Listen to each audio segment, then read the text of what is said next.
Hi, I'm being attacked by my hair.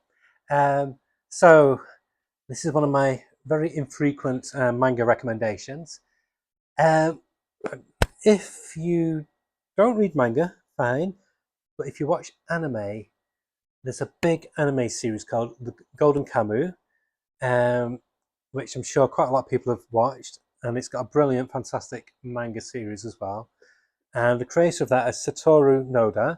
And before he did that as a manga, he did a very short-lived strip about hockey players, and he scrapped that idea and forgot about it. And then he's resurrected it again now, but in a new format. Obviously, his storytelling skills are a lot more advanced now, and it's now called Dogsred. This is book one. I'll read the synopsis. So, Rowe once chased figure skating glory. Now he chases redemption in the ice hockey rink. After winning the national championship, 15-year-old figure skater Rao Shirakawa was on his way to the Olympics, but with his mother's tragic death, they always die, um, he threw it all away in an outburst of rage. Banned from figure skating, he and his sister moved to Hokkaido. I'm gonna have a drink, getting tongue tied.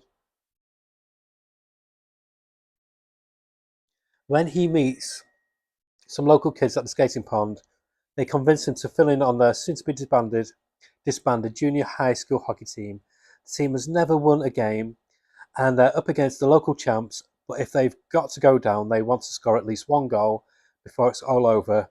Rao hasn't got a clue how to play ice hockey, but he sure knows how to skate. So there you go. That's the synopsis. What I love about this, it's only spent about, I mean, there's over 200, about 220, if not more, pages in here. It spends about 20 pages just setting up the scenario where he ends up um, moving to his granddad's with his twin sister, and that's how he gets introduced to the ice hockey team. It's just really good. The humor at the beginning is quite good as well. It's what is good about it as well. With some manga, when a family tragedy happens, they can spend like a good few episodes just dwelling on that and moping about for ages. It's done and dusted. It's done within the first little bit, and then the meat of the story starts going. The artwork is very stylized, but in a really nice way. It's really, really good. Now, obviously, with being manga, I can't show too much, but you can tell it's by the creator of Golden Kamuy. It's got that same almost like blocky style to his figures, but the flow of the characters, especially for a sports manga like this, featuring ice hockey, is very dynamic. It works so well. It's not static at all, and it can't be easy to do.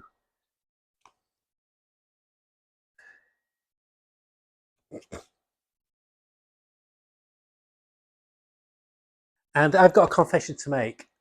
The only sport I enjoy watching in real life is, if you call it a sport, is WWE wrestling. But every other type of sport, no interest whatsoever. I've never enjoyed playing it, but I've always had a weird soft spot.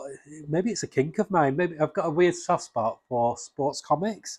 As a kid, I used to read a comic called Tiger, and my favourite strip in that was a guy called Johnny Cougar.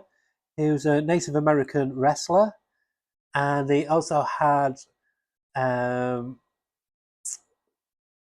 Mighty Mouse in there, who was a overweight footballer, and there's Billy Boots, a young boy with magic football boots, and then you had Ryder Rover's comic, and I devoured those comics. And like I said, I have no interest in those in sports, so really I wasn't the demographic, but somehow I love sports in comics, and I enjoy it in manga with Haikyuu, um, and there's a basketball one that the names I've forgotten, but it'll come back when I've stopped filming. And so this is amazing. If you're not a manga reader, I'd say this is a really good entry point. It flows so well. The characters are so easy to get attached to. The story's really good. Even though it's set in Japan, it could be set in Canada basically, or anywhere where there's like an ice hockey community. It's got that, and it has the village, the small town village lifestyle portrayed really well as well with the people. There's not really any villains or bad guys. There's just competing sports teams, competing schools, and as I said, it draws you in with the when they draw the ice hockey scenes, it draws your eye in with the speed and the dynamism of it perfectly well. It's as good as watching Slapshot or something like that. Like I said, I'm not a sports lover whatsoever, but I adored this book. He's not really a likable character, but what they tend to do with a lot of manga is the main character, the main protagonist, always starts off as a bit of a dickhead or a bit of an asshole, and he have like a redeeming arc. And I think that's what's going to happen with this guy. I flew through this. I was meant to be reading my comics, so really I could have done my review of my comics on Sunday, but I got into this and I put those to one side just to devour this. And the next one's coming out in July, and I want it now. I've not been this hyped about a book, whether it's American comics, British comics, or Japanese manga, as I have with this.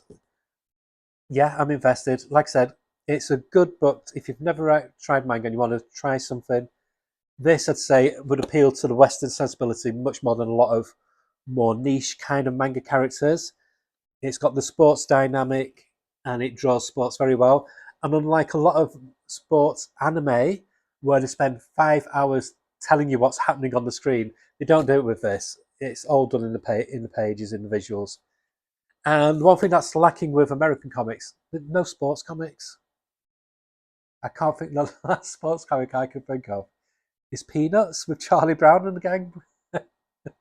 So there you go. So yeah, this fills a hole what's lacking in a lot of, especially American comics. Like I said, we've had them in the UK, but I can't think of the last time there's been an American good sports comic. This is extremely accessible, extremely fun. The art is very stylized, but very cool. It's not bad at art whatsoever. The characters are drawn realistically. They're not drawn excessively handsome or what sometimes can have almost like girlified as they do with some of the main heroes in manga. They're just drawn as regular lads, and it's really, really good. I can't recommend this high enough. I would give this a 9 out of 10 because I want to see it improve even more with the second one. And of course, I will be doing a review of that. The next book review I'll be doing, which must be next week, is Invincible 1. And I've ordered Invincible 2. And I'll give my thoughts on what I think of the first two volumes because I have never read Invincible before. So I'm looking forward to this. And just as a totally unrelated thing, I forgot to mention it on my comics review show, which I recommend you check out. Got to hype myself. Is the facsimile of Batman Legends of the Dark Knight Halloween special. It's only $6.99. It's by Jeff Loeb, Tim Sale. This is before they did the long Halloween years and years ago. It's 80 pages for $6.99. And it's glorious. Go and get it from the comic shop. I know it's not manga, but it's my channel. I can do what I want. So that's it. Okay, bye, bye, bye, bye.